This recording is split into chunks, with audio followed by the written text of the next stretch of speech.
Assalamualaikum warahmatullahi wabarakatuh. Alhamdulillah, kita memuji Tuhan kita Allah subhanahu wa ta'ala atas segala nikmatnya. Zat yang maha hidup berdiri sendiri, zat yang maha perkasa, maha bijaksana. Kalau ia ingin sesuatu dia hanya mengucapkan jadi maka jadilah. Dia telah menggantungkan segala nikmat yang dia berikan kepada kita dengan kalimat Alhamdulillah. Maka sangat wajar kalau kita sering mengucapkan kalimat yang mulia ini.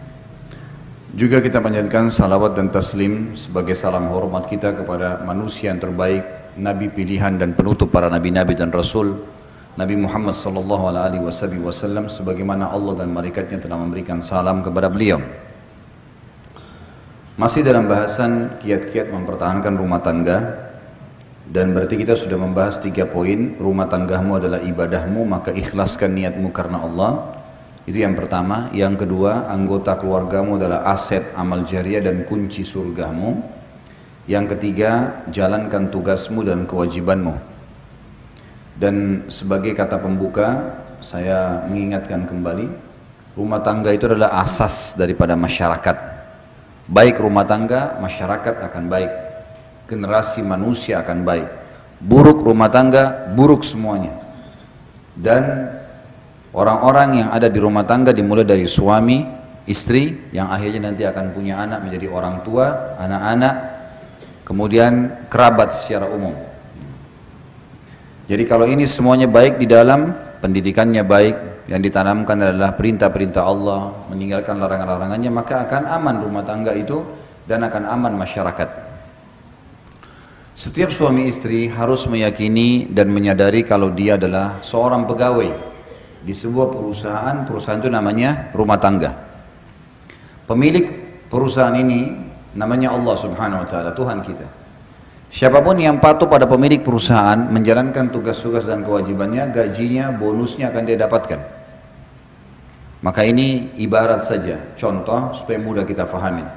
Saya bilang sama istri saya sama kamu sama-sama pegawai.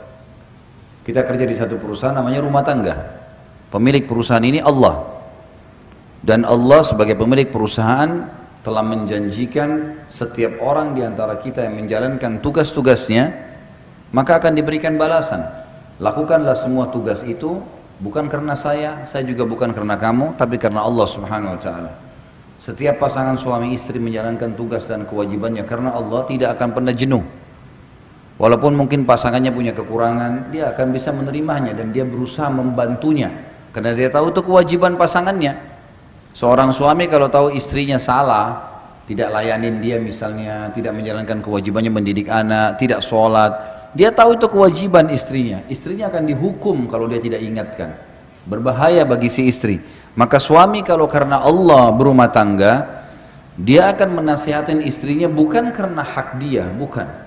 Justru karena dia khawatir si istri masuk neraka, dihukum sama Allah. Sama sebaliknya, pahami poin ini penting ya. Sama sebaliknya seorang istri pada saat dia lihat suaminya sedang berbuat salah atau ada hak dia belum dikasih, misal nafkah, misal pendidikan, perlindungan, jangan dia menegur suaminya karena dia itu terlalu pendek, terlalu dangkal. Tapi dia harus berpikir bagaimana mendapatkan pahala dari pasangannya. Saya khawatir kalau kamu nggak berikan nafkah kepada saya, kamu berdosa dengan Allah. Si suami berkata sama istrinya, saya khawatir kalau kau tidak layanin saya, kamu malah dihukum sama Allah, Tuhanku dan Tuhanmu. Kembalikan selalu kepada Allah subhanahu wa ta'ala. Ini akan membuat pasangan suami istri tahu, bukan hanya sekedar yang membuat kita punya hak dari pasangan kita siapa? Allah. Yang menjanjikan balasannya Allah. Yang melanggar, yang hukum siapa? Allah.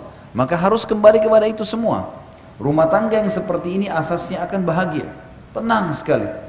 Karena semua yang melanggar hukum Allah akan diluruskan, semua yang sesuai dengan hukum Allah akan didukung. Maka akan aman rumah tangga itu. Jadi punya landasan. Siapapun yang membangun rumah tangga ini karena tahu dia sedang menjadi pegawai tanda kutip Allah di sebuah perusahaan namanya rumah tangga, dia kalau kerjakan tugas-tugasnya maksimal akan dapatkan bonus dan gaji maksimal. Dia kalau mencuri, melanggar, berkhianat, maka akan dihukum, diancam, gitu kan? Diancam. Dan ancaman Allah SWT bukan cuma sekedar dipecat kayak perusahaan, keluar masih bisa kerja tempat lain, enggak, dimasukin di api neraka, dibakar, disiksa, semua sudah jelas gitu kan. Jadi seorang muslim punya landasan yang tepat dalam rumah tangganya. Baik, pilar yang keempat sekarang, untuk mempertahankan rumah tangga setelah menjalankan tugas dan kewajiban, kenalilah karakter pasanganmu. Kenalilah karakter pasanganmu. Bapak ibu sekalian, laki-laki Allah ciptakan memang berbeda sama perempuan. Perempuan diciptakan memang berbeda sama laki-laki. Berbeda secara fisik. Jelas beda. Dari banyak hal, gitu kan? Postur tubuh ada perbedaan. Juga karakter berbeda. Laki-laki lebih cenderung kepada akal fikirannya. Dan yang menggunakan akal fikiran dalam kehidupannya selalu mempermudah permasalahan. Perempuan Allah berikan kepada dia perasaan yang lebih dominan. Karena laki-laki akal fikiran yang digunakan untuk memecahkan banyak permasalahan. Kalau seorang laki-laki sudah buntu dalam satu hal, misalnya menagih hutang, dia akan berpikir untuk mencari jalan keluar lain. Kalau ada sesuatu yang mentok di satu kegiatan, bisnisnya bangkrut, dia akan cari usaha lain. Orang pakai akal langsung masalah solusi, itu gunakan akal pikiran. Orang, dan ini ya hal yang dibutuhkan oleh seorang pemimpin. Perempuan terdominasi dalam dirinya perasaan, karena memang dia butuh perasaan. Anak-anaknya ya, butuh perasaan. Butuh diperhatikan, suaminya butuh diperhatikan, dia butuh merawat rumahnya, butuh perasaan. Perasaan ini lebih cenderung kepada ya, memecahkan permasalahan dengan tangisan, memecahkan permasalahan dengan perasaan, merasa putus asa. Orang kalau tadi laki-laki misalnya lagi utang, pakai perasaan, maka mereka tidak tega nagih, atau malas nagih, atau putus asa. Tapi perempuan, ini kalau perasaan perempuan ditarik, perasaan itu ditarik kepada masalah laki-laki, dia tidak bisa ketemu. Perempuan juga kalau menggunakan akal pikirannya seperti laki-laki, masalah langsung solusi, ini akan rumit juga menghadapi anak-anak yang terus mengulangi permasalahan terulang-ulang, gitu kan? Ini butuh kesabaran, butuh perasaan memang. Ini karakter dasar laki-laki dan perempuan. Laki-laki gunakan akal, perempuan gunakan perasaan. Saya kasih contoh supaya lebih mudah difahami. Kalau bapak-bapak di sini sama saya, rame-rame laki-laki misalnya, kita pergi ke satu toko mau beli baju. Ini karakter ya. Secara umum, saya bicara umum. Kalau ada yang berbeda berarti memang dia keluar dari umumnya ya. Apa yang ada yang Allah ciptakan fitrah. Kalau kita masuk ke dalam sebuah toko, kemudian kita melihat baju tertentu, misal baju A, kita senang nih, baiklah, udah lihat cocok, coba kayaknya cocok nih warnanya. Terus kita tanya sama pemilik toko, saya mau beli yang ini, ada ukuran XL nggak? Dia bilang nggak ada. Kira-kira apa yang Anda lakukan sebagai laki-laki? Kalau saya, sama nggak kira-kira? Saya akan bilang, oh baiklah kalau gitu, coba saya lihat yang lain. Selesai, nggak ada permasalahan, nggak ada ukurannya, mau diapain? Pakai akal pikiran, nggak ada solusi, kan gitu. Coba kalau ibu-ibu masuk dalam sebuah toko, kemudian lihat baju cocok warnanya, jenisnya, tanya ukurannya nggak ada, apa yang ibu lakukan? Protes. Coba cek di gudang, mungkin ada, kenapa habis, kapan datang, panjang ceritanya nih. Ini karena pakai perasaan. Benar nggak? Memang begitu, laki-laki benar nggak tadi? Memang begitu. Ibu-ibu sama bapak-bapak coba kalau misal suami istri janjian mau makan di satu rumah makan, nih nanti malam Ahad, malam Jumat kita janjian makan ya, baik sepakat di rumah makan tertentu. Udah sepakat nih, udah rapi-rapi mau pergi sama-sama pacaran setelah nikah, halal. Jalan sama-sama. Pas tiba di rumah makan, tutup. Bapak-bapak bilang apa kira-kira? Udahlah kita cari restoran lain. Ibu-ibu enggak, sebentar saya turun dulu lihat, tanya. Kenapa dia tutup? Mungkin masih bisa bungkus, bawa pulang. Nggak bisa. Perasaan. Bahkan tadi baju itu kalau bapak-bapak nggak jadi beli biasa. Kalau ibu nggak dapat 2 hari nggak bisa tidur tuh. Ingat terus tuh baju. Kenapa? Siapa yang beli ya? Nasibnya baik benar tuh. Semua temannya tahu kalau baju itu dia mau beli. Ini karakter ya. Ini kita bicara tentang ada hal yang dasar dalam diri kita masing-masing yang harus dikenal oleh pasangan nih. Nggak boleh dilupakan, ini karakter. Allah memang kasih begitu ya. Tapi kita dikontrol dengan wahyu. Ada wahyu yang mengontrol kita sehingga perasaan kita, pikiran kita hanya tunduk kepada hukum Allah Subhanahu wa taala. Tapi ini karakter dasar. Kita harus paham nih, gitu kan?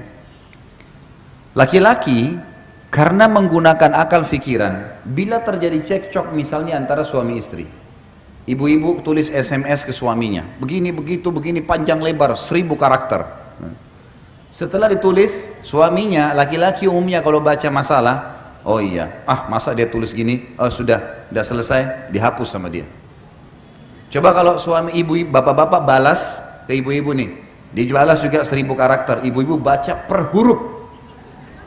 Dilihat per huruf, noh ini nih satu masalah, ini 2 masalah, disimpan sebulan tuh SMS, nggak bakal dihapus.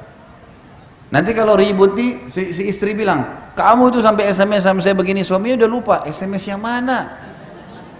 Karena dia udah hapus nih, laki-laki ini udah kasih ini solusinya, ini masalahnya, pakai akal pikiran, ringkas, ini masalah, solusi, selesai. Ibu-ibu enggak, memang disimpan. Ada pernah ya seorang istri simpan SMS suaminya 2 tahun, 2 tahun disimpan. Nih tanggal sekian bulan ini kau pernah ucapin, ini udah selesai nih, udah saling minta maaf, udah baik, dikorek lagi yang 2. Ini masalahnya perasaan begitu. Ini karakter dasar. Ya. Ini ada. Bagaimana caranya? Bapak-bapak harus tahu kalau ini ada pada istrinya. Perempuan suka disentuh perasaannya. Perasaan berhubungan apa? Pujian, ya gitu, rangkulan. Sedikit saja berpenampilan, oh kamu cantik sekali, masya Allah. Itu perlu. Itu sudah membuat ibu-ibu terbang. Loh, ini karakter. Saya bicara secara. Ibu-ibu suka nggak kalau dipuji sama suaminya? Masya Allah, kok cantik sekali hari ini. Kalau ibu-ibu puji laki-laki, bapak-bapak rapi nih, kamu ganteng. Oh iya, makasih. Biasa. Nggak ada sesuatu bagi dia, pujian biasa saja. Laki-laki itu bagi dia pujian biasa. Allah buat begitu karakternya supaya dia tidak termakan pujian di luar, itu memang ada benteng. Ibu-ibu memang sudah begitu. Itu karakter namanya. Ini harus difahami, ini ada dalam jiwa. Ini ada alami, tapi nanti kita akan bahas ini dikontrol dengan wahyu, gitu kan? Dikontrol dengan wahyu. Masuk dalam masalah fikiran dan perasaan ini Bapak Ibu sekalian, laki-laki itu karena menggunakan akal fikiran, pada saat istrinya merendah, maka yang muncul respon kasih sayang. Karena akal fikiran berkata, saya diberi, saya membalas, ringkas, kan? Saya dibaikin, saya balas baikan, kan itu. Kalau perasaan berbeda, perasaan itu kalau ada baikan yang datang, yang dimulai kadang-kadang, ini apa tujuannya nih? Apa maksudnya nih? Banyak pertanyaan. Sekarang kalau bapak-bapak dimasain sama istrinya makanan favorit, enak nih, saya suka ini, sayur asam lah, inilah segala dibuatin baik. Begitu kita pulang dapat, nih saya masain yang, oh masya Allah terima kasih. Udah selesai, nggak ada pemahaman, nanti istrinya mau apa nih, mau minta apa tuh nggak ada pikiran. Tapi kalau ibu-ibu, suaminya buatin hadiah, ini kasih. Lihat, oh kok tumben kau beliin saya hadiah, ada maksudnya nih. Larinya ke perasaan, itu ada. Saya pernah bilang sama istri saya, dan saya sengaja survei ke rumah tangga saya, sebab saya sampaikan di pengajian.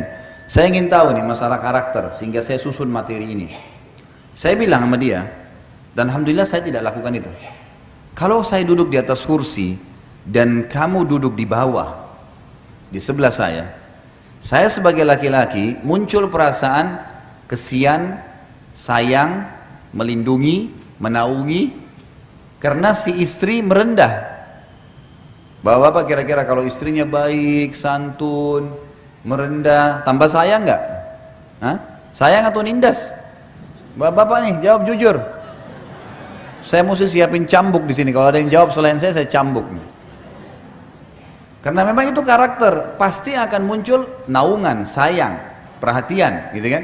Karena ada jiwa kepemimpinan. ada sifat tadi, karakter yang memiliki akal pikiran, dia memimpin. Makin benar jalannya, makin patuh, makin disayang. Saya bilang sama istri saya, coba kita balik, ibu-ibu di sini misal. Ini saya bicara global. Ya kan? Kalau kamu duduk di kursi, saya bilang, lalu saya duduk di bawah, apa yang kau bilang sebagai perempuan? Saya sudah menguasai dia. Gitu. Lain perasaan, tuh tunduk sama saya. Bukan seperti laki-laki yang larinya ke naungan, perlindungan. Kan itu. Makanya secara umum karakter perempuan, dia suka kalau suaminya itu orangnya menjaga wibawa misalnya. Orangnya punya wibawa, orangnya di rumah teratur, orangnya begini. Karena dia merasa itu pemimpin. Ya. Tidak boleh bapak-bapak di dalam karakter ini merendah berlebihan pada istrinya. Bukan beda sayang ya. Beda sayang dengan merendah, lain. Kalau ada istri lagi duduk di atas kursi, sofa, suaminya duduk di bawah, itu lain. Akan terjadi ketimpangan yang luar biasa di rumah tangga. Tidak akan ada lagi penghargaan buat si suami. Dalam mendidik anak sama ya. Bapak ibu ambil ke laki-laki dan perempuan, anak laki-laki sudah punya sifat karakter pemimpin masih kecil. Saya pernah kasih contoh, kalau saya tidak salah, anak laki-laki kalau kita ambilin nasi, kemudian ditaruh di depannya, dilempar sedikit, nih makan nak, sengaja. Yang terjadi anak laki-laki itu tidak mau makan. Dia akan ambil nasi, dibongkar-bongkar sama dia. Rasa tercoreng, pemimpinnya ada. Kalau anak perempuan kita kasih, ini nak makan, sedikit dilempar, dia makan saja, biasa. Tidak ada sesuatu yang dijadikan beban, gitu kan? Dia tidak langsung menganggap, oh ini orang seperti apa, enggak. Ini salah satu yang masuk dalam karakter. Sifat kepemimpinan ada pada diri laki-laki dan laki-laki. Jadi ibu-ibu harus bisa tahu, suami selalu pakai akal pikiran dan ada sifat kepemimpinan, dia makin dijunjung, makin diposisikan pada posisi pemimpin, dihargai pendapatnya dan dia akan makin responnya menaungi. Bapak-bapak harus tahu, ibu-ibu itu harus dinaungin, dilindungi, disayang, gitu kan, diperhatikan. Maka itu akan mendatangkan respon yang sama. Jadi harus berimbang, harus berimbang. Ibu-ibu harus tahu, bapak-bapak tidak suka sering ditelepon. Benar nggak ibu-ibu sini, suaminya suka ditelepon nggak? Coba kalau telepon 1 hari 5 kali, dimarahin sama dia. Kenapa kau telepon terus? Karena laki-laki maunya dia kalau di luar rumah kerja. Bapak-bapak harus juga imbangi, perempuan punya perasaan, suka kalau diperhatikan, suka ditelepon. Imbangin nih. Berarti laki-laki ada waktu lowong telepon istrinya. Perempuan tidak boleh terus-terus rongrong suaminya. Bahkan kadang-kadang subhanallah suaminya lagi online, memang lagi telepon sama orang urusan kerjaan, ditelepon sama dia. Nih menunggu nih. Telepon sampai 10 kali, kerang kering, selesai telepon itu tutup. Begitu baru angkat, bukan assalamualaikum, kok saya telepon 10 kali nggak diangkat? Orang lagi kerja. Kan itu. Baik kalau suaminya sabar tuh. Iya, tadi saya dijelasin sama dia, saya telepon, saya begini. Kadang-kadang enggak, saya kan lagi kerja, assalamualaikum. Nah, kan jadi masalah. Dan ini sekali lagi, setelah cekcok begini misalnya, nanti pulang ke rumah nih. Suami pulang ke rumah, dia sudah lupa tuh tadi masalah telepon tuh. Laki-laki tuh kalau masuk rumah, dia udah lupa tadi tuh. Dia masuk, dia pikir nih istrinya akan sambut, makan. Tiba-tiba makanan nggak ada. Istrinya cemberut, nggak mau lagi pakai baju tidur yang dia suka.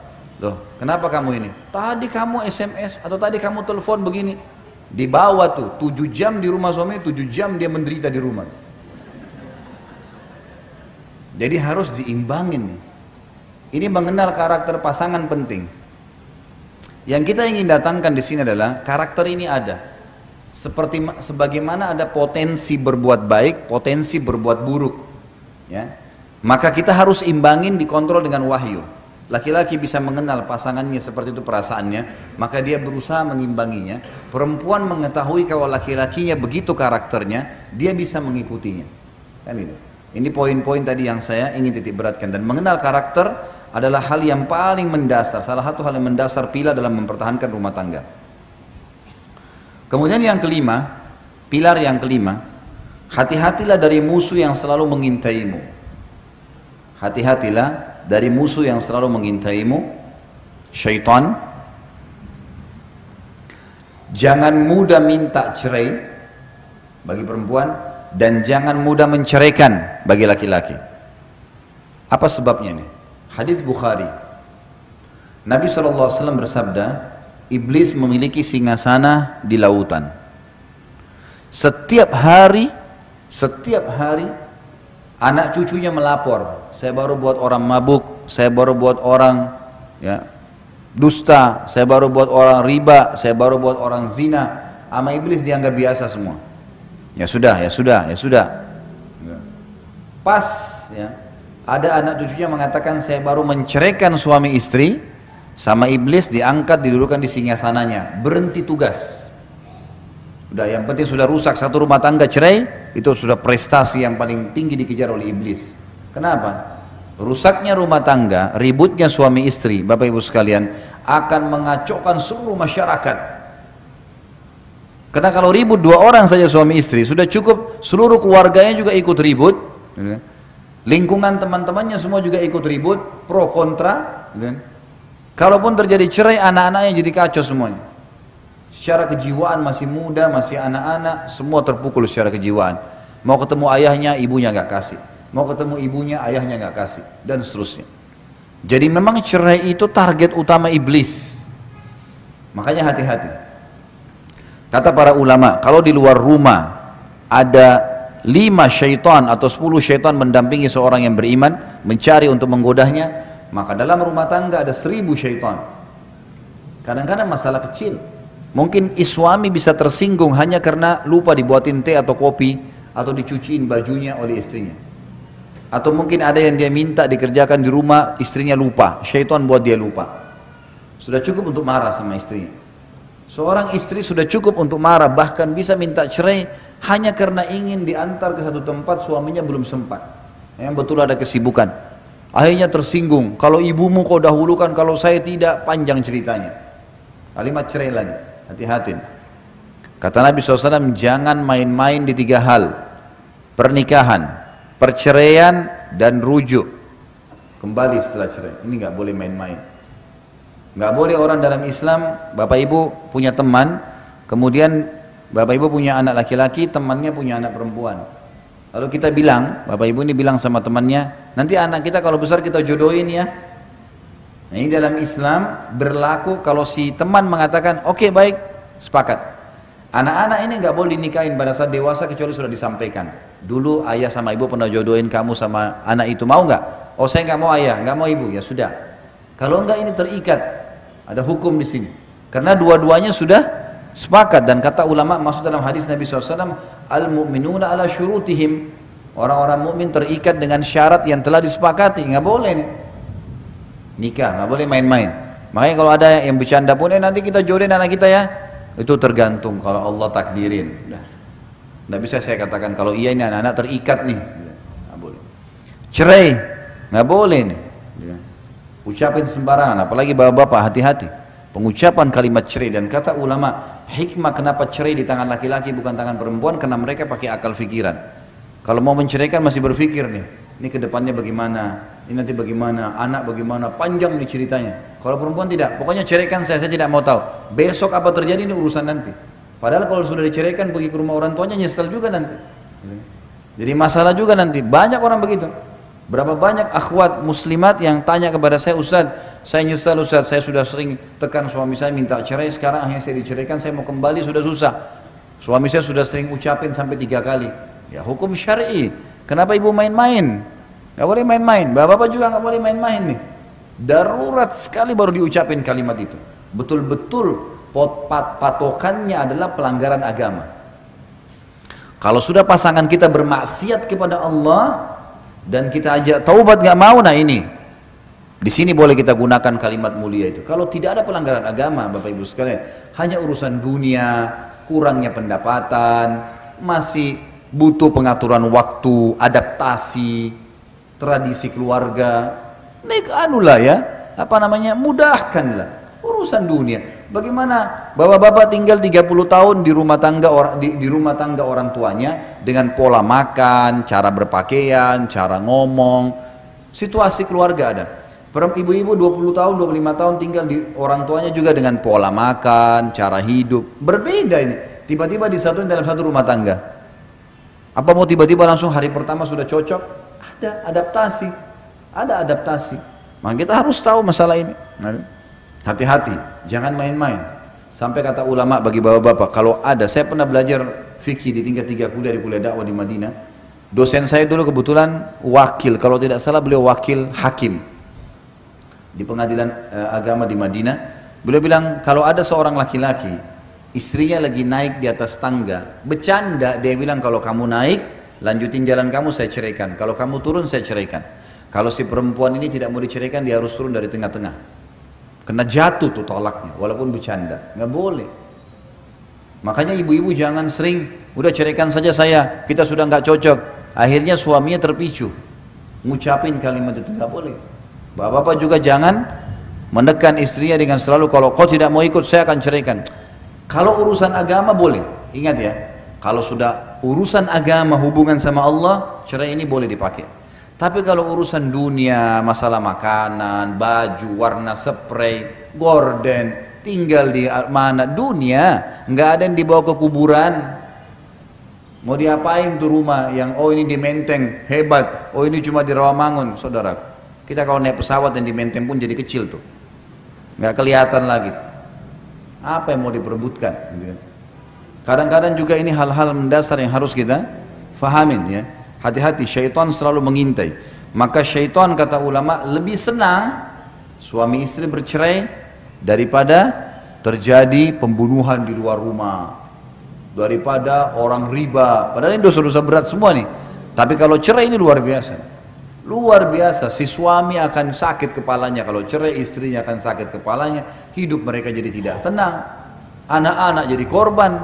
Nggak ada orang cerai itu tiba-tiba bahagia, nggak ada. Omong kosong tuh kalau dia bilang saya bahagia, bohong, nggak bisa.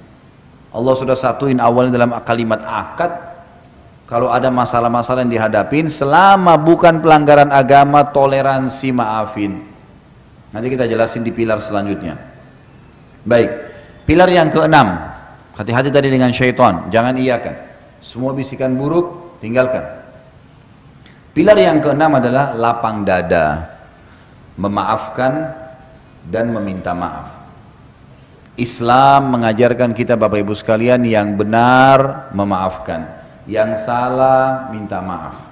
Dan ingat, jangan nginapkan permasalahan. Tidak boleh nginep, nggak boleh nginep. Begitu ada masalah, duduk baik-baik. Maaf ya, kayaknya kok saya terganggu dengan ini nih. 1, 2, 3, 4, 5. Menurut kamu bagaimana? Istri sampaikan ke suaminya. Suaminya lagi ada masalah. Suami juga begitu. Duduk. Sebentar istriku. Ini terus terang saya terganggu secara kejiwaan. Ada masalah 1, 2, 3, 4, 5. Menurut kamu bagaimana jalan keluarnya? Diskusikan baik-baik, bicarakan, clearkan pada saat itu. Yang salah wajib minta maaf. Ingat, kita pegawai di perusahaan Allah. Yang tidak mau memaafkan dihukum sama Allah tuh, nggak boleh. Maafin, udahlah. Gitu kan? Juga yang salah tidak mau minta maaf ini dihukum juga, nggak boleh. Orang sudah minta maaf nggak mau dimaafin bagaimana? Sudahlah, gitu kan? Dan semua ada pahalanya. Semua ada pahalanya. Bahkan dalam Islam Bapak Ibu sekalian kita dianjurkan memaafkan sebelum orang minta maaf. Misal gini, ada orang menggibah, mencoreng nama kita atau memfitnah kita misalnya. Sakit hati? Ya sakit hati. Cobaan. Kalau tidak ada cobaan, dari mana kita dapat pahala sabar? Nggak ada pahala sabar. Oh cobaan saya berat, ya makin berat makin besar pahalanya. Kata Nabi SAW, inna idhamal ajr ma idhamul bala. Pahala yang diberikan oleh Allah bobotnya akan seberat cobaannya. Cobaan makin berat makin besar pahalanya. Bahkan cobaan ini Bapak Ibu sekalian ada 2 manfaat besar yang banyak orang Islam tidak tahu, padahal ini dalam agama mereka. Yang pertama, cobaan itu akan memaksa dia tanda kutip dekat dengan Tuhannya, dan kita akan jauh dari kemaksiatan. Kita kalau lagi ada cobaan, ada penyakit, ada masalah, Tidak ada peluang bagi syaitan untuk membuat kita berbuat dosa tuh. Diajak teman-teman ngumpul-ngumpul, buang-buang waktu. Aduh, lagi ada masalah. Nggak deh, nanti lain waktu. Dan kalau dia lagi ada masalah, berdoa, ibadah sama Allah, pasti khusyuk, enak tuh. Kalau dia berdoa, nangis, kembali kepada Allah ya, dia kembali, itu luar biasa. Luar biasa. Dia akan rasakan kenikmatan doa. Bahkan kalau kita lagi ada masalah, kita berdoa sama Allah, bisa nangis, bisa curhat sama Allah, itu tidak bisa kita rasakan kenikmatannya itu kalau lagi tidak ada masalah. Semua orang menghadapi masalah, Nabi SAW menghadapi masalah, apalagi kita manusia biasa. Tapi cobaan ini datang untuk mendatangkan pahala sabar, gitu kan? Dan kita juga jadi tahu, ya, mendapat pengalaman dan banyak hal. Dan kita makin dekat dengan Allah SWT. Yang kedua, cobaan itu kalau datang, teman-teman sekalian, tujuannya untuk meninggikan derajat, mengampuni dosa. Kata Nabi SAW, seorang mukmin terus diuji di dirinya, di keluarganya, di hartanya, sampai dia dan keluarganya bertemu dengan Allah tidak tertinggal satupun dari dosanya, dibersihin dosanya. Cobaan-cobaan akan datang harian, ini, hadapi, pecahin, selesai, hadapi, pecahin, sudah ada pahala. Dan kata ulama, cobaan yang jenis kedua ini, ada derajat-derajat di surga yang orang tidak bisa jangkau, misalnya kecuali dengan 100 tahun sholat malam, 100 tahun puasa, 100 tahun haji, 100 tahun bakti dengan orang tua. Umurnya orang ini cuma 60. Tapi karena keimanannya, Allah mau dia sampai ke derajat itu. Bagaimana caranya? Diuji dengan penyakit 10 tahun. Diuji buka usaha 3 kali bangkrut. Mungkin nanti yang keempatnya baru dia bisa. Diuji orang tuanya yang cerewet, mertuanya, iparnya yang suka datang masalah. Ujian. Hadapi. Hadapi, suka duka kehidupan. Film itu tidak ada yang nonton kalau tidak ada penjahatnya, tidak ada cerita suka dukanya. Kalau datar aja, nggak ada yang nonton, nggak laku filmnya. Riwayat kehidupan, harus ada suka duka. Kita kalau kena hujan nih, lagu hujan begini, basah. Pengalaman, basah tapi pengalaman. Ada kenikmatan tersendiri kalau dinikmatin tuh. Kalau bahasa saya itu nikmatin prosesnya. Proses dinikmatin. Lagi sakit nih, bangun pagi flu. Oh iya, sabar. Sabar itu terima takdir Allah, kemudian ikhtiar, gitu kan? Kita bangun flu, alhamdulillah. Allah masih uji saya. Mudah-mudahan jadi pengampunan dosa, peninggian derajat. Lalu ikhtiar minum obat. Sabar, nikmatin prosesnya. Karena kita biar ngerutu pun, cobaannya ada ajalnya, pasti sampai selesai. Ada saatnya dia akan selesai. Jadi kita harus lapang dada, menerima, termasuk sini menerima kekurangan pasangan. Tapi ingat, yang punya kekurangan tidak boleh tinggal dalam kekurangannya, berubah. Orang mukmin harus meningkat menjadi lebih baik dari sebelumnya. Nggak boleh vakum. Saya gini orangnya, kau terima silakan, tidak terima nggak usah. Nggak boleh dong. Itu bodoh namanya. Masa kalau dia kurang kemudian dia tidak mau berubah? Fair, terima. Oh iya baik, saya akan berubah. Bantu saya ya. Ayo sama-sama. Suami istri harus begitu. Enggak, kalau kamu nggak mau terima ya sudahlah. Kadang-kadang suami tegur istrinya. Cobalah kalau bangun sholat subuh, habis sholat subuh buat sarapan, aktivitas, jangan langsung tidur. Misal, baik, tangkap positif. Istrinya harus berpikir, oh iya ya, mungkin ada baiknya lah. Mungkin suami saya kena pergi kerja pagi. Kadang-kadang ada istri tidur, suaminya pergi kerja. Dia nggak tahu suaminya pergi sarapan, cuma pembantu yang siapin. Karena hanya mendahulukan tidur pagi. Untuk apa ini? Lalu suaminya bahasakan baik-baik. Terimalah, gitu kan? Baik, latihan. Kalau gitu bantu saya ya, gimana caranya? Mungkin kalau malam kita lebih cepat tidur ya. Baik, kalau mungkin saya masih ngantuk, maklumi ya, beberapa hari nanti saya berubah. Kan baik ya, menjadi lebih baik. Bahkan kata Ali radhiyallahu anhu, saya akan menjadi hamba sahaya, saya siap mengabdi dengan seseorang yang mengajarkan kepada saya satu huruf. Artinya saking pentingnya belajar untuk meningkatkan skill kita. Bodoh orang kalau selalu seperti yang lalu-lalu atau bahkan lebih buruk. Kita harus setiap hari meningkat, kualitasnya harus selalu naik dan kualitasnya harus dipaksa. Nah itu, harus bisa menerima masukan. Begitu pula misalnya istri lihat suaminya mungkin selama berumah tangga sama orang tuanya biasa main buang handuk sembarangan, berantakan sepatunya nggak teratur. Mungkin istrinya biasa rapi, suaminya begitu. Jangan langsung marah, berikan masukan. Ini sebenarnya mana yang lebih baik sih kalau berantakan begini dengan rapi. Kan lebih baik kalau rapi. Ya udah saya begini orangnya, terserah kamu kalau kau nggak mau. Apa fungsinya kau sebagai istri? Nggak boleh nih. Nggak boleh. Oh iya ya, tangkap secara akal sehat. Oh iya benar. Baiklah, ingatin ya. Kalau saya memang salah, kan enak ya. Kan enak kalau begitu. Nggak boleh mudah tersinggung nih.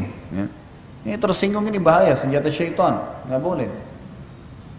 Saya waktu pertama menikah, saya temukan istri saya mungkin kebiasaan untuk merapikan sesuatu masih kurang. Cara saya mendidik dia adalah, saya duduk kemudian saya ambil kertas, saya bilang sebentar, kamu duduk dulu. Saya ambil kertas, beberapa lembar kertas, saya serakin di lantai. Jadi cara bapak-bapak ini harus begitu, mendidik, tidak boleh marah-marah. Ambil kertas, saya serakin di lantai. Kemudian saya serakin di beberapa tempat.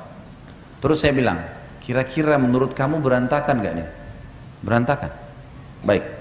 Sekarang lihat ya, sederhana.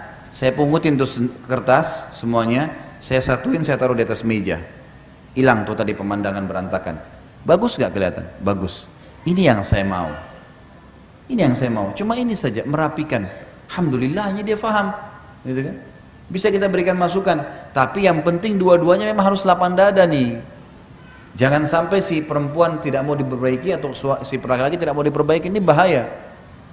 Ini kalau mau rumah tangganya bertahan ya, kita bicara masalah pilar mempertahankan rumah tangga. Insya Allah itu rumah tangganya abadi, insya Allah. Bukan cuma dunia, sampai di akhirat. Karena orang mukmin tahu kalau tidak cerai, mereka akan bersama di surga juga. Artinya abadi nih. Sekali akad maka akan sampai di sana. Ini penting. Ya. Jadi harus bisa lapang dada, memaafkan dan meminta maaf.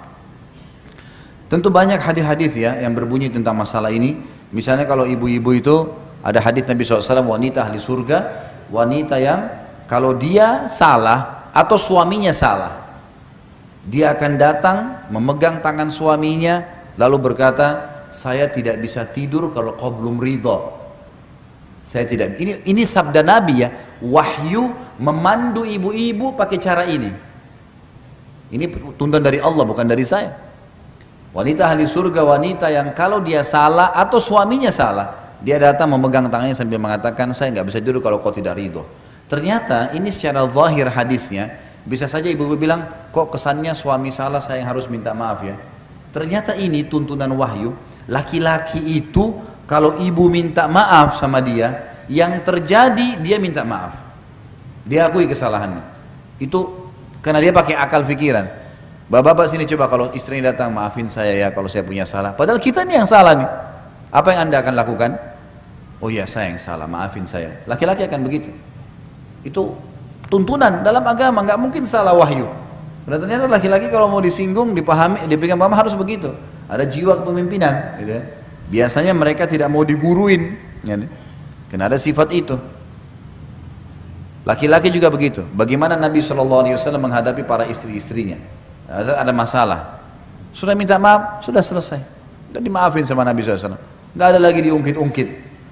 Banyak kesalahan dilakukan oleh Aisyah, oleh Hafsah, salah, minta maaf, Nabi maafin, udah selesai, saya udah maafin. Dan Allah mengatakan wal afina anin nas wal qadimin al ghaidha wal afina anin nas wallahu yuhibbul muhsinin.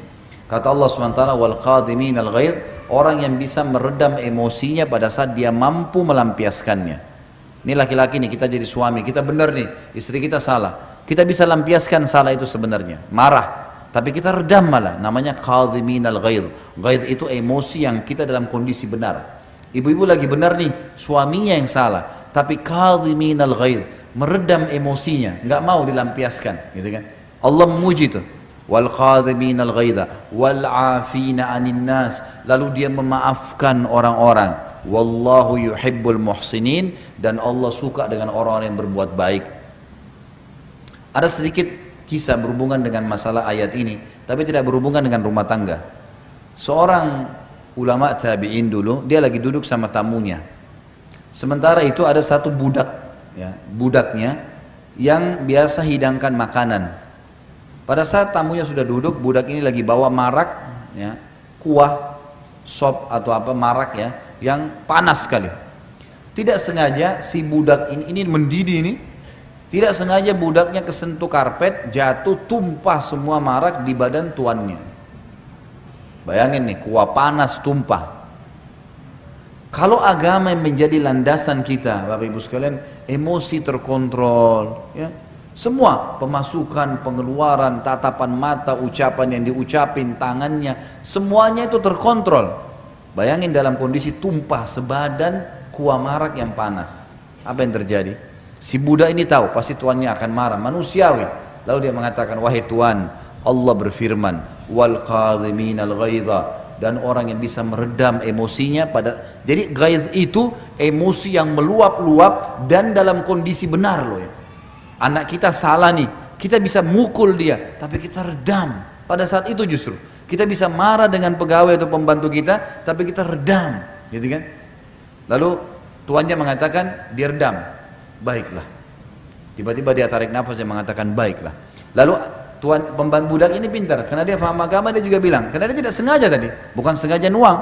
Dia bilang lanjutan ayat Tuan, wal afina anin nas, dan orang yang suka memaafkan orang. Tuannya bilang afautu, saya sudah maafkan kamu.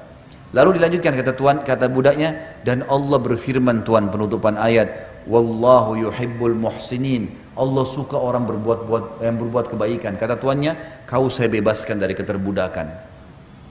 Bagaimana kalau ayat Al-Quran mengontrol seseorang? Luar biasa. Agama kalau dipegang teman-teman sekalian luar biasa. Dan Allah itu maha mengetahui, maha jeli, lembut, tahu semuanya. Faman ya'mal mithqala dzarratin khairan yara. Siapa yang berbuat seperti biji sawi dari kebaikan, dia pasti lihat, pasti ada balasannya. Wa may ya'mal mithqala dzarratin syarran yara. Siapa yang berbuat seperti biji sawi keburukan, pasti dia lihat hukumannya. Memaafkan orang, kalau kita maafkan orang lain, sementara dia belum minta maaf sama kita, ada orang fitnah, ada orang ghibah, itu perintah agama. Orang yang awet muda, orang yang selalu lapang dada, Nabi SAW, Bapak Ibu sekalian, pada saat meninggal hanya 3 lembar rambut putihnya, umurnya 63 tahun. Dikatakan oleh Anas bin Malik, sahabat Nabi, pembantu Nabi, saya bekerja menjadi pembantu di rumah Nabi SAW 10 tahun, dari 9 tahun sampai 19 tahun, tidak pernah satu kali pun saya mendengarkan Nabi SAW berkata kasar kepada istri-istrinya atau pembantunya, nggak pernah. Ingatin, tapi nggak emosional, gitu kan. Sehingga Allah SWT berikan dia kelebihan yang luar biasa. Istrinya pun akhirnya jadi malu dengan Nabi SAW, karena orangnya tidak pernah marah, kecuali hukum Allah SWT dilanggar. Karena Aisyah berkata radhiyallahu anha dalam riwayat lain, riwayat Bukhari, Rasulullah SAW tidak pernah marah kalau berhubungan dengan haknya, hak pribadinya, duniawi, dimaafin sama dia, kecuali hukum Allah dilanggar. Kalau sudah hukum Allah lain, maka Nabi SAW berubah wajahnya menjadi merah karena dilanggar hukum Allah Subhanahu Wa Taala. Ini tidak boleh. Nabi SAW mengingatkan dengan sangat tegas kalau masalah ini. Tapi tetap juga Nabi menggunakan ketegasan, bukan kekerasan. Beda ya. Tegas itu ini boleh, ini nggak boleh. Jangan lakukan, ini lakukan. Keras itu mata melotot, kata-kata kasar, memukul, itu keras. Itu nggak ada dalam Islam. Tapi tegas boleh. Ini boleh, ini nggak boleh. Ini boleh, ini nggak boleh. Ini saya suka, ini saya nggak suka. Jadi jelas semuanya. Gitu ya. Kalau ada orang berbuat buruk sama kita, fitnah, ghibah, kita sakit hati nih, baik, sabar, cobaan lagi datang. Dan yang diperintahkan dalam agama memaafkan orang itu, walaupun pahit, udah maafin. Perintah agama itu, maafin dulu. Terus anda bilang, enak benar Ustaz, dia ghibah saya, dia fitnah saya, kita maafin. Iya, maafin. Lalu bagaimana jalan keluarnya? Dia enak sudah berbuat salah, nggak perlu khawatir. Allah akan menghukum seseorang selama dia belum memenuhi syaratnya. Apa syaratnya kalau orang buat salah? Minta maaf. Kalau kita maafkan sebelum dia minta maaf, kita dapat pahala, meredam hati kita dari penyakit-penyakit hati, kita bisa lega tidur, bisa lega makan, tapi dia tetap dihukum sama Allah kalau dia tidak minta maaf. Karena ada hukuman di situ. Kecuali dia minta maaf, nah itu lain. Makanya kita disuruh maafin. Sudahlah, legohon saja, tenang aja, gitu kan? Maafin orang lain, maka akan tenang hidup itu. Gak ada makanan, ya sudahlah. Gak ada makanan. Saya pulang ke rumah, ada makanan? Gak ada, tadi gak masak. Bisa saya beliin di sebelah pada, beli aja nggak apa-apa, bawa sini. Gak masak, makanan. Mau ribut gara-gara tidak masak, sudahlah, maafin. Asal jangan juga istri ini setiap saat tidak masak juga, akhirnya Suaminya mungkin mau cobain masakannya yang jadi masalah. Selama urusan dunia, toleransi saja. Maafin. Kan gitu. Tapi kalau urusan agama nggak boleh. Nggak pakai jilbab, nggak tutup aurat, nggak sholat, nggak jalani kewajiban. Nah ini lain. Bisa ditangkap ya. Kemudian kita pindah pilar yang ketujuh. Jangan libatkan orang ketiga dalam rumah tangga kecuali ahlinya. Jangan libatkan orang ketiga dalam rumah tangga kecuali ahlinya. Dalam kurung ulama. Tidak boleh siapapun masuk ke dalam rumah tangga Bapak Ibu kecuali alim ulama. Tidak boleh. Orang tua kah, mertua kah, apalagi teman. Aduh, sudah. Jangan libatin. Rumah tangga saya lihat yang sering kacau tuh. Orang yang setiap orang datang rumahnya pasti mengubah sesuatu. Saya waktu awal-awal nikah punya pengalaman. Saya bilang sama istri saya, ini tembok rumah ini adalah rumah tangga kita. Saya pemimpin, kamu wakil saya. Keputusan di tangan saya. Salah, tidak sesuai hukum Allah, ingatkan. Benar, terapin. Jangan libatkan orang ketiga masuk ke sini. Karena di sini saya punya peraturan, keinginan, kamu juga punya keinginan. Keinginan kita yang kita satuin, bukan keinginan orang lain. Pernah satu waktu, istri saya tiba-tiba duduk sama saya terus ngobrol sama saya. Kak, gajinya pegawai fulan berapa? Ada pegawai saya di restoran, oh gajinya sekian. Si fulan berapa? Sekian. Si fulan berapa? Sekian. Sudah mulai tanya, ini 17 orang, satu-satu sudah mulai ditanya, sudah 3 orang. Saya bilang sebentar, kamu ini sudah ketemu siapa? Siapa yang sudah kamu temuin tadi? Kenapa kok tiba-tiba seumur hidup belum pernah campurin urusan kerjaan saya, kok sekarang malah mulai nanya gaji, mulai tanya ini? Rupanya ada tamu kami datang dari luar Jakarta kemudian nginep di rumah.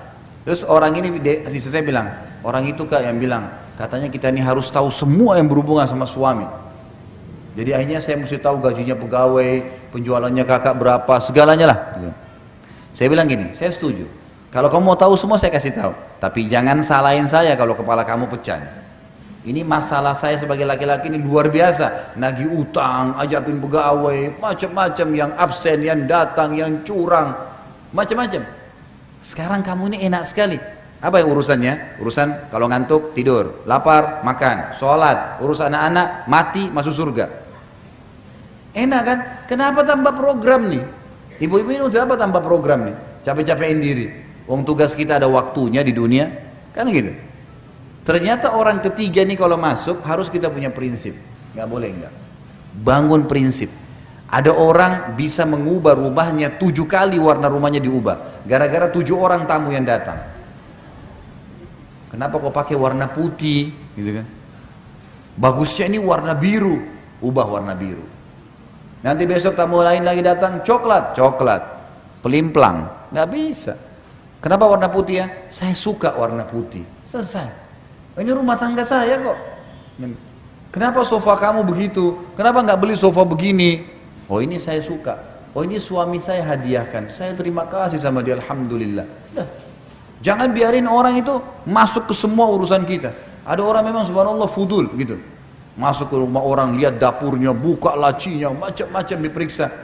Apa ini? Gelasnya orang pecah sedikit, gelas kamu itu pecah. Loh, gelasnya orang, biarin aja. Oh dia memang begitu kan, masa dia nggak tahu kalau gelasnya pecah? Pastilah dia tahu, gitu kan? Kontrol diri, jangan masukin. Kita ada ruang dalam rumah kan ada namanya ruang tamu, ada ruang keluarga. Tamu ya di ruang tamu, nggak ada urusannya masuk ke dalam-dalam. Ini masuk dalam kamar tidur suami istri, sedangkan anak kita saja ada waktu dalam Islam boleh dia izin, ada waktu tidak boleh dia izin masuk, nggak boleh. Malam hari itu nggak boleh spontan main langsung anak-anak masuk, ada larangan dalam Islam. Mungkin orang tuanya lagi lepas pakaian, mungkin nggak boleh. Apalagi tamu orang lain ini nggak boleh sembarangan. Di rumah tangga itu Bapak Ibu sekalian ada namanya wilayah haram, wilayah yang haram, nggak boleh orang lain masuk. Kamar tidurnya Bapak Ibu nggak boleh orang lain masuk, tidak boleh, jangan masuk. Kita juga kalau punya anak-anak menikah jangan masuk di kamarnya anak kita, nggak boleh, jangan masuk. Itu itu betul-betul kamar mereka, mungkin berserakan, maaf pakaian dalam di sana, mungkin ada sesuatu yang memang hanya suami istri yang harus tahu, kan jadi masalah. Untuk apa ini? Nggak perlu, gitu kan? Ini ada wilayah haram, kecuali darurat sekali mungkin orang tua kita datang butuh kamar mandi, ya, kemudian mau masuk di kamar mandi, ada kamar mandi yang mungkin kamarnya beliau tidak ada kamar mandinya yang kita kasih, baik silakan di kamar, nggak masalah. Tapi kalau ini umum semua orang, ada orang subhanallah temannya semua tahu kalau bentuk kamarnya bagaimana. Ini saya sarankan jangan ya.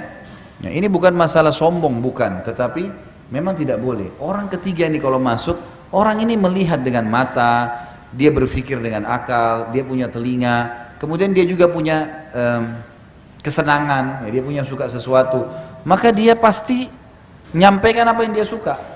Ini berbahaya.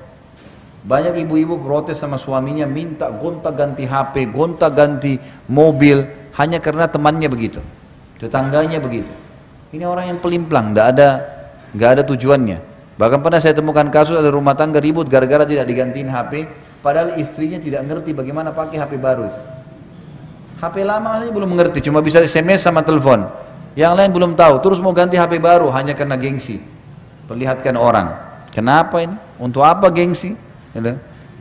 Kita harus punya prinsip. Ini harus ditanamkan. Rumah tangga kita punya cara sendiri, gitu kan? Ini penting untuk diketahui agar jangan sampai sembarangan.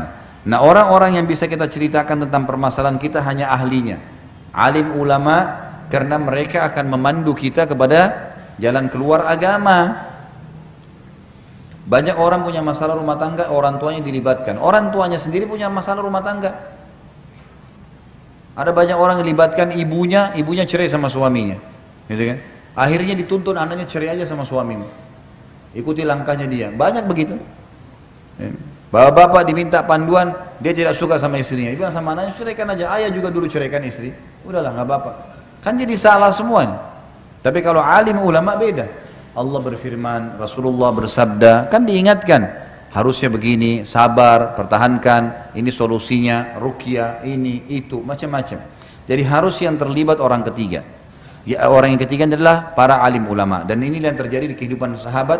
Mereka kalau ada masalah, mereka langsung ya, menuju kepada Nabi SAW. Dan Nabi yang pecahin. Nabi SAW yang pecahin dalam masalah rumah tangga mereka.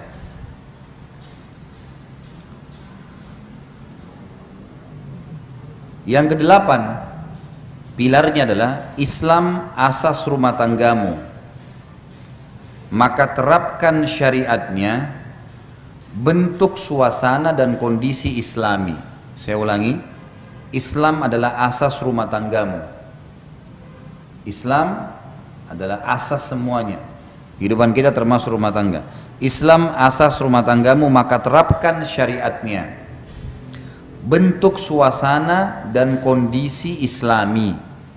Bentuk suasana dan kondisi islami, terutama majelis ilmu. Terutama majelis ilmu. Ini yang banyak hilang dari rumah tangga kaum muslimin nih. Jadi kita harus sepakat, rumah tangga itu harusnya asasnya Islam. Bukankah banyak di Indonesia suaminya namanya Muhammad, istrinya namanya Aisyah, tapi nggak ada figur Muhammad dan Aisyah di diri mereka? Anaknya, ibunya pakai jilbab, anaknya nggak pakai jilbab. Yang diputar setiap hari di rumah penuh CD-CD, semuanya lagu-lagu rock, ya, pop dan seterusnya. Nggak ada Al-Quran, nggak ada tilawah. Lebih parah lagi, tidak ada majelis ilmu. Bapak ibu sekalian, majelis ilmu kayak bapak ibu luangin waktu begini. Ini kalau bapak ibu lihat pahalanya hari kiamat, berharap 24 jam di majelis ilmu. Sisi pahala. Sisi yang lain, tidak ada orang bubar dari majelis ilmu jadi buruk, nggak ada. Kecuali memang itu bukan majelis ilmu ya. Memang orang yang buruk, bukan alim, bukan seorang dai yang benar. Tidak ada orang kalau nyampaikan wahyu Allah, hati lunak. Kita pulang itu bawa ilmu, bawa iman, berubah jadi lebih baik. Kalau bapak ibu bisa rasakan itu seperti sekarang, pasti beda sebelum hadir dengan sesudah hadir, gitu kan? Pasti beda bentuk keimanannya. Pasti beda, ada mungkin yang salah, pas tadi kena oh poin ini, oh butuh saya salah ya, mungkin saya coba perbaikin. Kan menjadi lebih baik itu. Majelis ilmu kalau benar itu akan merubah orang menjadi lebih baik. Karena memang tangga agama kita ilmu, ilmu datangkan iman, iman datangkan amal soleh. Tidak boleh kosong hidup kita dari ilmu, nggak boleh. Jangan pernah kosong Bapak Ibu sekalian. Saya pribadi, kalau saya lagi pergi taklim, tadi saya taklim di Cempaka Putih, kemudian saya lari ke Sudirman, taklim lagi tadi kantor, saya lari lagi ke sini. Sehari saya coba, sebentar saya pulang nih, saya pergi lagi taklim ke Blok M Square. Satu hari 3-4 taklim. Dan saya merasa kalau satu hari satu taklim saja, saya pribadi ya, kalau saya bicara pribadi saya merasa ada jeda kosong. Kalau saya pulang ke rumah, kadang-kadang memang saya sudah memahami istri saya, waktu saya akan kasih kamu malam, waktu siang sama dengan laki-laki mencari nafkah, bergerak, saya akan bergerak untuk agama. Kamu ridho, derajat insya Allah saya dapatkan di surga tinggi karena itu, kau juga akan ikut dengan saya di surga. Ikhlaskan, urus anak-anak, ikut tahfidz Quran, kamu juga ikut majelis ilmu, dengarin ceramah, gitulah. Saya rasa kalau dari jeda ilmu ke ilmu, saya rasakan iman saya terkontrol. Kapan ada jeda sedikit, gitu kan? Misal tidak ada pengajian sehari, duduk di rumah, apa yang kita lakukan? Duduk. Apa kalau orang terbiasa nonton TV duduk dari remote ke remote, dari remote ke remote. Orang kalau lagi biasa kerja, kemudian cuti libur, apa yang dia kerjain di rumah? Gak ada. Mau kerja apa ya? Nah, jeda waktu kosong, ada jeda itu membuat syaitan bisa masuk. Kalau kayak sekarang saya pakai motor, kalau biasa saya bawa mobil, dari taklim ke taklim, kalau jaraknya tidak terlalu jauh, di mobil pun saya dengar lagi ceramah saya sendiri. Saya dengarin ceramah para ulama-ulama. Di mobil jeda setengah jam, 1 jam, atau dengar tilawah Al-Quran. Karena itu mengontrol kita, mengawasin kita. Kalau kita bisa rasakan, kayak Bapak Ibu akan rasakan sebentar, sejam 2 jam kita ceramah, pasti imannya bertambah. Bayangkan kalau dari majelis ilmu ke majelis ilmu. Ini sebentar pulang, nih naik mobil, setan bisikin tuh, sekarang tadi kan sudah pengajian, sekarang hiburan, dandut. Enggak, saya mau taklim lagi. Ceramah lagi putar, setan godain, a'udzubillahi minasyaitonirrajim. Lawan. Ilmu lagi. Dengarin ceramah. Saya pernah nasihatin beberapa ibu pengajian begitu, subhanallah, sampai akhirnya ada yang membahasakan ke saya. Kebetulan ibu itu dari Padang, mungkin ada ibu dari Padang. Dia bilang sama saya, Ustaz, semenjak saya dengar nasihatnya Ustaz, dari Jakarta saya pulang mudik waktu itu bawa mobil sama keluarga saya, ceramah Ustaz saya dengarin terus di jalanan. Sampai saya hafal tuh Ustaz bilang apa. Bolak-balik. Ceramah Ustaz Khalid terus dari pergi sampai pulang, gitu kan. Akhirnya suami saya pun dengar, anak-anak dengar, gitu kan. Tapi memang dia bilang seperti yang Ustaz Khalid bilang, kita merasa terkontrol. Karena dari ceramah ke ceramah, apalagi kalau yang berseri, kita terus dengarin, oh ini lagi penasaran selanjutannya apa. Jadi memang itu harus ditanamkan. Majelis ilmu itu penting, luar biasa penting. Tidak boleh kosong, jangan kosong. Kosong ini waktu lowong membuat syaitan bermain. Jangan biarin, kasih kesempatan, bahaya sekali. Maka harus kita tahu di sini, buat suasana Islami, kondisi Islami, terutama majelis ilmu. Tentu ada hal yang lain di sini, banyak hal ya. Seperti busana, Bapak Ibu sekalian. Biasakan pakai busana muslim, busana muslimah. Anak-anak dari kecil, bayi pun dipakai jilbab. Anak-anak saya alhamdulillah dari bayi pakai jilbab. Orang mau bilang panas, ya terserah. Pakai topi juga panas. Alhamdulillah enggak, gitu kan? Tetap juga lucu kelihatan, tetap juga baik, enggak ada masalah. Anak-anak dibiasakan, diciptakan suasana. Ibu-ibu dan bapak kalau tinggal di sebuah komplek, cari komplek yang ada masjid. Jangan hanya karena ini lux, bagus, tapi enggak ada masjid. Kalau mau sholat harus keluar jauh. Saya pernah kunjungin begitu, ada satu komplek memang lux, dipanggil ceramah. Saya tanya masjid di mana? Jauh Ustaz, keluar pakai mobil dulu. Hanya karena ini namanya harum, bagus kompleknya. Ini bukan kondisi Islami, nggak bisa. Cari yang kita kalau azan langsung bisa masjid, sholat, enak, dengar ceramah, punya ada orang dengar tilawah Al-Quran, banyak hal. Harus kondisi dan suasana Islami. Di rumah jauhi patung-patung, nggak boleh ada ini. Ini subhanallah saya lihat. Ada orang-orang saya nggak ngerti ya, semoga Allah kasih hidayah. Buat patung di depan rumahnya, patungnya sudah jelek, gendut, pakai pentungan. Ditanya, kenapa taruh patung ini? Bisa bela dari pencuri. Dari mana? Pencuri kencingin tuh patung. Ini saya nggak ngerti ya, gimana pikirannya tuh? Jelek patungnya, bukan patung bagus, jelek. Pendek, gendut, pegang pentungan, ngusir pencuri. Emang pencuri diketawain tuh patung. Ini bodoh-bodohin sama dukun nih. Makanya dukun tuh orang tidak normal. Bukan orang normal tuh, orang tidak pintar. Jangan diikutin. Harus suasana. Dan saya sudah bilang, saya ingatkan kembali, beli buku judulnya Rumah-Rumah Yang Tidak Dimasuki Oleh Malaikat. Ini buku penting sekali untuk dimilikin. Dalam buku itu dijelaskan ada siapa tuh malaikat, siapa tuh syaitan. Kemudian ya diikuti lagi dengan ada 30 jenis rumah yang tidak dimasuki oleh malaikat. Dan ini juga cara kita kalau mau membangun rumah, ikutin itu. Jadi jangan ikuti lagi feng shui, itu nggak boleh, udah itu non muslim. Kayunya nggak boleh beginilah, ini nggak boleh tamannya begini, nggak boleh cahaya dari sini. Semua khurafat, nggak ada dalam Islam. Ada panduan sendiri. Baca di buku itu, insya Allah kita akan dapatkan. Kurang lebih harganya 27.000, 30.000 rupiah saja. Baik. Jadi di sini Islam adalah asas rumah tangga. Semua yang berbau Islam diterapkan. Sering salam. Bapak ibu masuk kamar anak, salam. Assalamualaikum nak, warahmatullahi wabarakatuh. Biasakan. Biasakan. Saya ke masjid dekat rumah, anak saya umur 2 tahun lebih saya bawa sama-sama ke masjid. Saya semuanya tidak sangka, saya memang tidak berpikir sebelumnya. Begitu saya naik motor, lewatin ikhwah-ikhwah yang biasa dekat-dekat rumah saya, ikut sholat di situ. Karena kadang-kadang kalau saya jadi imam, saya kultum. Kemudian pada saat saya jalan menuju ke masjid, saya bilang, Assalamualaikum warahmatullahi wabarakatuh. Setiap lewat, Assalamualaikum. Sunnahnya memberi salam. Anak saya ini rumahnya perhatikan nih, cuma 2 tahun lebih, belum bisa ngomong jelas. Subhanallah, begitu saya pulang dari masjid, dia ikut sama saya di mobil, di motor. Sebelum saya salam sama orang-orang yang lewat, dia yang salam. Kum. Semua. Disalamin semua sama dia. Tertanam bagaimana ke masjid. Dia kalau azan tolak. Abati, Allahu Akbar, disuruh sholat. Dia ingatin saya suruh sholat. Karena saya biasa bawa ke masjid. Lihat bagaimana kita ciptakan itu pada diri mereka. Tertanamkan suka ke masjid, sudah mulai salam sama orang. Kadang-kadang kalau saya mau memberi sesuatu, saya kasih ke anak-anak saya. Ini kasih ke orang itu. Dia tahu berberi, membagi, gitu kan? Bagaimana dia memberi, sedekah kita kasih. Anak-anak saya sekarang alhamdulillah setiap orang miskin, abati orang miskin tuh berhenti mobil kasih.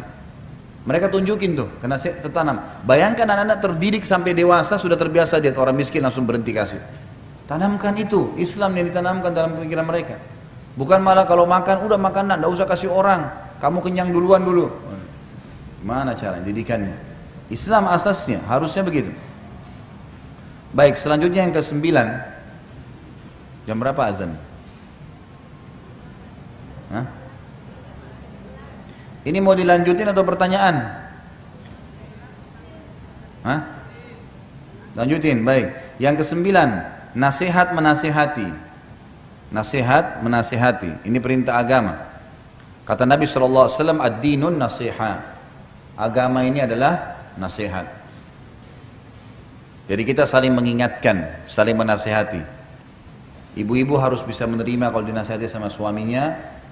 Bapak-bapak juga harus bisa menerima kalau diberikan nasihat oleh istrinya, gitu kan? Landasan hukumnya adalah hadis riwayat Bukhari. Nabi SAW pernah waktu di Sulhu Hudaybiyah. Tahu Hudaybiyah ya? Hudaybiyah itu sekitar 80 km dari Mekah. Bapak Ibu kalau lagi umroh, coba negosiasi sama travelnya, minta kami bisa nggak mampir ke Hudaybiyah. Hudaybiyah itu biasanya banyak peternakan unta, dan orang kalau mau beli susu unta biasa di situ. Hudaybiyah. Jadi biasa kalau mau ke Madinah dari Mekah, kalau Mekah dulu baru ke Madinah, itu biasanya bisa lewat Hudaybiyah, gitu kan? Yang jelas di Hudaybiyah ini pernah ada kejadian di zaman Nabi SAW, beliau keluar sama 1.400 orang sahabat mau umroh, tapi oleh orang Quraisy ditahan di Hudaybiyah, nggak boleh keluar, nggak boleh masuk Mekah. Sahabat-sahabat waktu itu geram, mereka kebetulan pakai ihram tapi bawa pedang, lalu mereka mengatakannya, Rasulullah kita lawan saja nih. Nabi SAW mengatakan tidak boleh, tidak ada perintah Allah. Kalau Allah perintahin jihad kita lawan, kalau enggak boleh. Malah turun wahyu, Allah menyuruh kita pulang ke Madinah. Udah mengalah, tapi dijanjikan kita akan menguasai Mekah nanti. Nabi SAW waktu menerima wahyu harus pulang ke Madinah dan sepakat buat sulhu Hudaybiyah, kesepakatan Hudaybiyah. Kesannya poin-poinnya kayak menyudutkan umat Islam. Tapi itu sebenarnya ada maslahat-maslahat yang Allah lebih tahu. Karena Allah bilang terima dan pulanglah ke Madinah, gitu kan? Nabi SAW sempat bilang, ayo kita pulang ke Madinah, perintah Allah. Sahabat-sahabat waktu itu masih pada duduk sambil pegang pedang, berharap ada perintah lain, perang aja, 1.400 serang Mekah sekalian. Nabi SAW masuk ke dalam kemah, yang ikut pada saat itu adalah Ummu Salamah, istri Nabi SAW yang lebih tua daripada beliau. Duduk lalu berkata, ya Rasulullah, ada apa? Kata Nabi SAW, dan ini juga ibu-ibu boleh, kalau suaminya lagi bingung, lagi kelihatan sedih, datang nanya, ada apa? Kata Nabi SAW, Allah perintahkan mereka untuk pulang ke Madinah, dan sebelum pulang, orang kalau pergi umroh dan tertahan, misal kita lagi berangkat umroh atau haji, di tengah jalan harus pulang, misal terjadi peperangan, nggak bisa gitu kan, dan sudah melewati tempat niat mikot, maka harus cukur, tahallul, baru bisa ganti baju biasa gitu kan. Nah di sini Nabi SAW suruh tahallul, cukur rambut kalian dan kita pulang ke Madinah. Sahabat-sahabat masih duduk, bukan mau membangkang dengan Nabi SAW, tapi mereka masih berharap ada wahyu yang turun menyuruh perang, gitu kan? Maka Nabi SAW masuk dan berkata kepada Ummu Salamah, saya khawatir azabnya Allah turun nih, karena sudah ada perintah Allah kita belum kerjakan. Sahabat-sahabatku masih berharap perang, Allah larang, Allah suruh pulang ke Madinah. Lalu kata Ummu Salamah, ini nasihatnya, ya Rasulullah, tidakkah anda memulai mencukur rambut anda duluan? Anda keluar, cukur rambut duluan depan mereka. Kata Nabi SAW, pendapat yang baik. Nabi keluar, panggil tukang cukur, langsung gundul. Waktu sahabat lihat Nabi gundul, semua saling cepat gundul rambut mereka. Takut pada saat itu karena Nabi sudah kerjakan. Maka dicukur sampai kepala mereka ada yang berdarah. Tapi kita ambil pelajaran apa? Nasihat Ummu Salamah kepada Nabi SAW. Tapi ingat, adab. Adabnya kata ulama adalah seorang istri memberikan nasihat kalau melihat dalam keadaan sedih atau bingung suaminya atau diminta sarannya. Karena laki-laki tidak suka kalau tiba-tiba diguruin. Misal dia mau pakai baju tertentu, saya siapin baju saya warna biru. Oh, menurut saya pakai merah aja. Dia maunya biru, sudah siapin biru. Kecuali dia minta saran, menurut kau saya pakai biru atau merah ya, baru kita berikan saran. Kalau enggak. Karena memang karakternya begitu. Harusnya kita mengikuti alur karakter, gitu kan? Sama halnya juga istri, nasihatin. Nabi SAW seringkali menasihatin Aisyah, menasihatin ya istri-istri yang lain supaya mereka bisa menerima, dan ini penting sekali. Nasihat menasihatin adalah perintah agama. Ingat, menasihatin di sini poinnya adalah pada hal-hal yang berbau agama. Semua penasihat agama tertuju pada agama, bukan duniawi. Dalam arti kata panduannya adalah agama.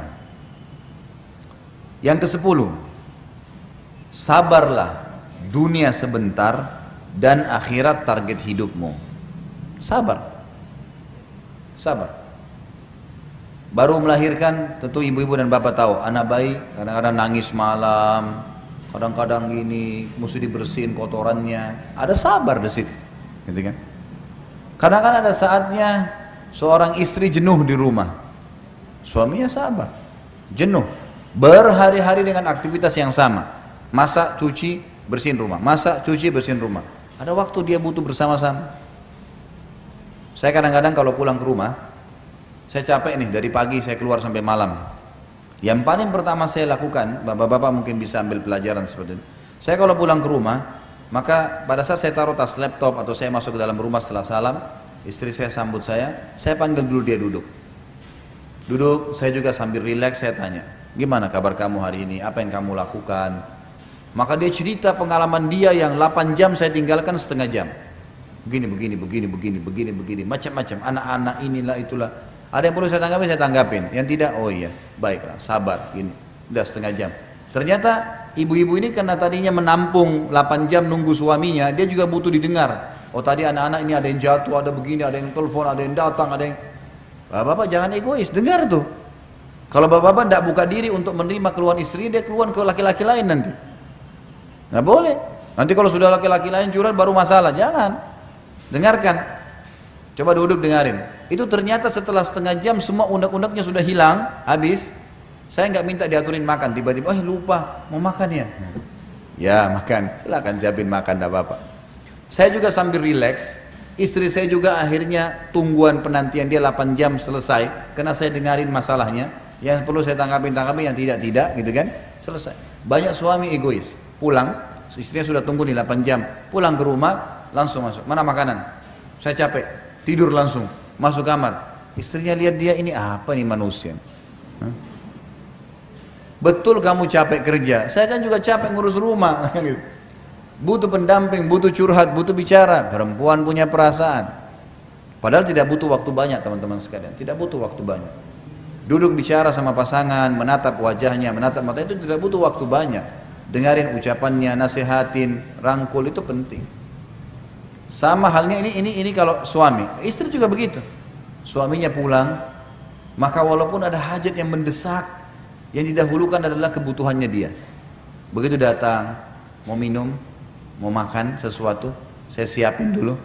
Kalau dia bilang nggak usah, temani saya duduk. Ya sudah, temani duduk. Selesai, mungkin suaminya ini mau cerita. Tadi di jalan hujan, tadi begini, tadi macet, dengarin aja. Dengarin aja. Oh iya, dia cerita begini. Oh iya gitu. Oh iya. Berarti kalau besok harusnya bawa jas hujan. Oh kalau mungkin besok begini. Oh nantinya begini. Nanti besok saya siapin sarapan hangat ya. Dan.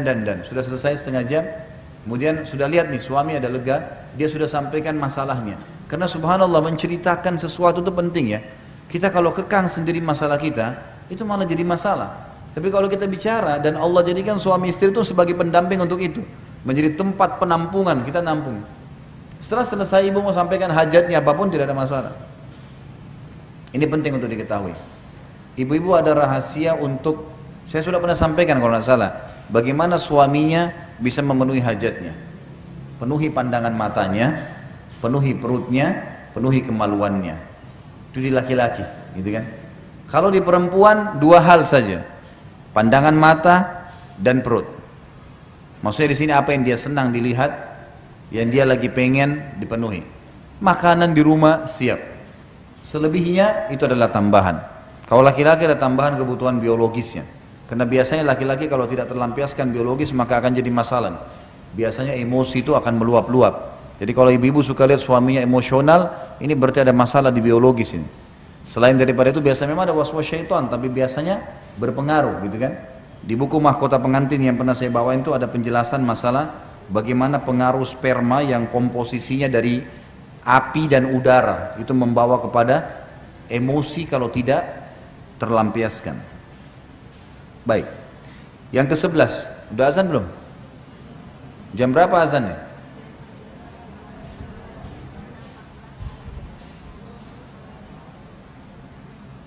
Berapa menit lagi? 10 menit lagi ya. Baik. Yang keberapa sekarang?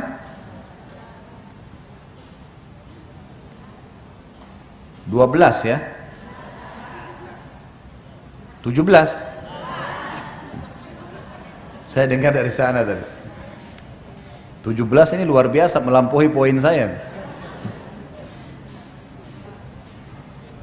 Baik, saya ulangi ya. Rumah tangga yang pertama, poin pertama ibadah, yang kedua anggota keluarga, aset amal jariah, yang ketiga jalankan tugas dan kewajiban, yang keempat kenali karakter pasangan, yang kelima hati-hati dari musuh yang selalu mengintai, yang keenam lapang dada, memaafkan dan minta maaf, ya kan?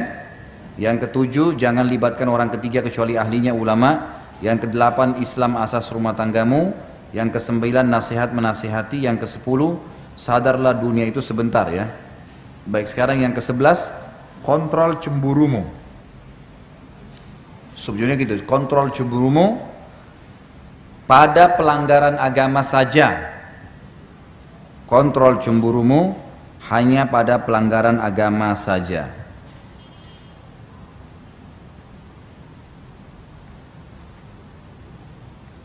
Cemburu adalah sebuah nilai positif dalam Islam, tapi dia sebuah potensi yang bisa benar bisa salah.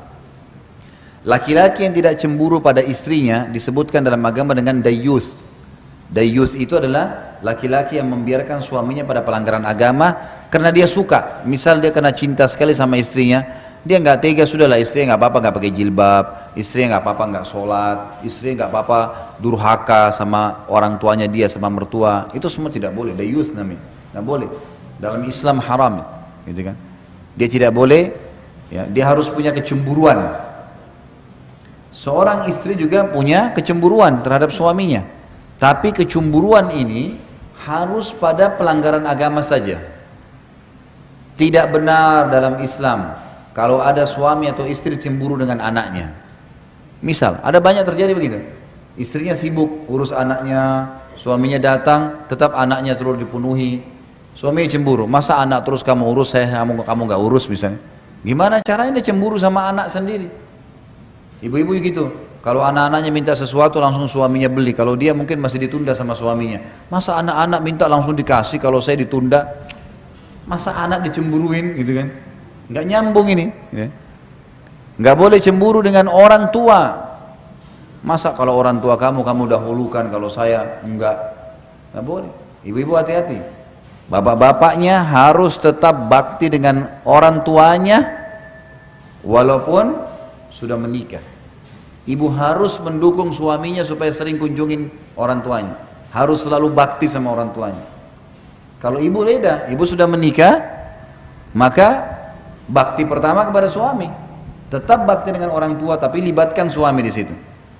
Suami juga harus tahu, orang tua walaupun nomor 2, ya, bagi istrinya, tetap ada poin nomor 2. Setelah dia harus ada orang tuanya. Berikan kesempatan kunjungi orang tuanya, bakti dengan orang tuanya, harus begitu. Maka ini poin harus difahamin nih, tidak boleh keliru dalam masalah-masalah seperti ini, supaya betul-betul bisa sejalan, ya, supaya sejalan.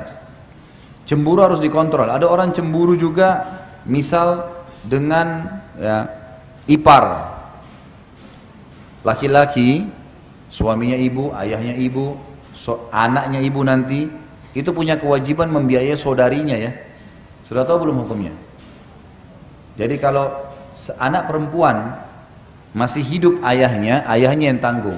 Kalau ayahnya meninggal, siapa yang tanggung? Saudaranya, saudara laki-lakinya. Itu ada kewajiban tuh, gitu kan? Makanya kata Nabi SAW, ibumu, ayahmu, saudarimu, gitu kan? Baru kemudian pindah ke kerabat-kerabat yang lain. Jadi memang dia punya hak tuh. Jadi kalau suaminya ibu bantu iparnya ibu, udahlah, gitu kan? Yang penting dia jalankan kewajiban, nafkahnya ibu terpenuhi. Saya sudah jelaskan di poin pada saat membahas masalah kewajiban, hak dan kewajiban. Ibu cuma boleh ambil hak nafkah, selebihnya jangan diambil dari suami, biarin dia bersedekah. Sebagaimana ibu juga tidak boleh suami mengambil apapun dari ibu, suami tidak boleh ambil apapun dari ibu walaupun itu warisan, hak, kecuali memang uang dari dia, gitu kan? Ini sudah pernah kita jelaskan masalah itu. Jadi ini cemburu harus dikontrol nih, tidak boleh kecuali dalam pelanggaran agama saja. Ada banyak orang sering menyalahkan Aisyah radhiyallahu anha. Ini saya terus terang sangat tidak setuju ini. Selalu yang diangkat, bahkan ada ustadz-ustadz yang angkat tentang cemburunya Aisyah radhiyallahu anha. Aisyah pencemburu, Aisyah begini, Aisyah begitu. Kesannya Aisyah ini buruk sekali. Dan selalu yang diangkat cemburunya, sampai ada di antara mereka yang bilang, kalau istri saya tidak cemburu, saya mau ceraikan. Subhanallah, ini gimana nih? Harus ada penjelasan. Kalau cemburu buta itu nggak boleh. Cemburu dalam pelanggaran agama ya, betul. Pelanggaran agama, suaminya selingkuh, suaminya dusta, ini cemburu boleh. Karena ini pelanggaran agama. Suami juga begitu. Tapi kalau nggak boleh. Nggak boleh cemburu buta. Saya akan angkat beberapa riwayat tentang Aisyah radhiyallahu anha. Yang pertama, cemburunya Aisyah radhiyallahu anha dengan Khadijah. Pernah Nabi SAW lagi duduk sama Aisyah tengah siang hari, kemudian tiba-tiba saja ada suara orang yang memberi salam, gitu kan? Beri salam. Begitu dia berikan salam, Nabi SAW tiba-tiba berdiri, buka pintu, buru-buru. Sepertinya orang ini suaranya dikenal gitu. Begitu dibuka ternyata ada 2 orang wanita. Lalu kata Nabi SAW, wahai Aisyah, layani tamu kita. Dilayanilah tamu oleh Aisyah. Sampai selesai, udah pulang, Aisyah juga nggak tanya siapa orang ini. Karena adabnya dalam Islam kalau tamu datang jangan tanya hajatnya, kecuali dia jelaskan. Dia nggak jelasin berarti dia cuma mau datang, udahlah dikasih makanan, minuman dan seterusnya. Ringkas cerita pulang. Lalu pada saat pulang kata Aisyah, ya Rasulullah, siapa tadi 2 perempuan itu sampai begitu kedudukannya di depan anda? Lagi duduk anda buru-buru berdiri.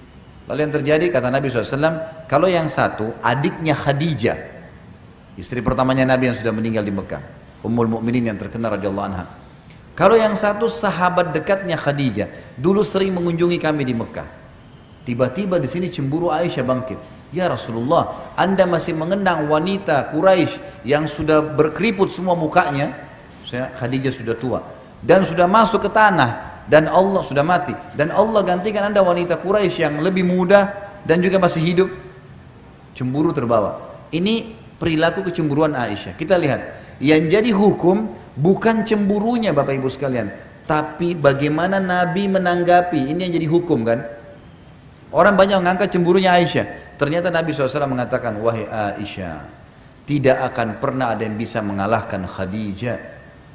Dia beriman pada saya pada saat orang semua kufur. Dia membiayai agama ini dengan hartanya, dan Allah karuniai saya anak dari dia, nggak ada dari istri yang lain. Jadi maaf, ibu-ibu kalau ada yang menikah sama duda misalnya, atau ada yang melakukan poligami, Jangan marah kalau suaminya ceritakan tentang sesuatu berhubungan dengan masa lalunya. Duda. Oh dulu saya sama istri saya makan, saya sering dihidangkan nasi goreng kalau pagi. Oh kamu selalu kenang dia ya, nggak usah. Ya udah gali aja kuburannya suruh keluar. Gimana? Orang cerita dia pernah laluin, gimana caranya kita mau cemburu nih? Nggak nyambung, nggak boleh. Oh iya, baik. Kira-kira nasi gorengnya seperti apa? Saya coba buatin, siapa tahu saya bisa buat lebih baik. Oh biasanya pakai telur, pakai begini, baiklah besok kita buat. Ibu buat yang lebih baik dari itu, coba. Kan selesai. Kenapa harus jadi pemicu? Orang punya masa lalu, gimana cara? Bapak nikah sama janda, lalu dia cerita, mungkin bapak sibuk, lalu suaminya dulu punya waktu. Dulu saya sama si fulan, kadang-kadang malam masih diajak keluar, makan nasi goreng pinggir jalan, saya pengen waktu berdua. Jangan langsung tersinggung bapak-bapak. Oh iya, maaf ya, mungkin saya kurang di situ. Saya akan luangkan waktu, kan gitu. Rangkul itu, ambil, sehingga akhirnya kita bisa menjalin rumah tangga yang benar. Udah azan ya. Kita tutup sampai sini insya Allah. Nanti kita lanjutkan lagi kalau Allah masih mudahkan ada kesempatan. Masih ada beberapa poin yang belum dibahas insya Allah. Semoga saja apa yang kita bahas hari ini bermanfaat dan juga Allah jadikan tambahan di timbangan amal kita hari kiamat. Dan juga semoga seluruh yang belum dapat hidayah dimudahkan dapat hidayah, yang sudah dapat hidayah dimudahkan untuk mengamalkan. Semua yang pernah berbuat salah, berbuat dosa dimaafkan oleh Allah Subhanahu wa taala. Seluruh yang sudah mati dari muslimin diampuni dosa-dosanya, dari orang tua kita, dari kerabat kita. Dan juga semoga seluruh muslimin di Palestina, di Syria, di Yaman, di Irak diberikan kemenangan oleh Allah Subhanahu wa taala, dan juga Allah partisipasikan kita bersama mereka di pahala, dan semoga Allah satukan kita di surga firdausnya tanpa hisab, sebagaimana Allah satukan kita di majlis ilmu yang mulia ini. Kalau benar dari Allah, kalau salah dari saya mohon dimaafkan. Subhanakallahumma bihamdika asyhadu an la ilaha illa anta astaghfiruka wa atubu ilaik. Wassalamualaikum warahmatullahi wabarakatuh.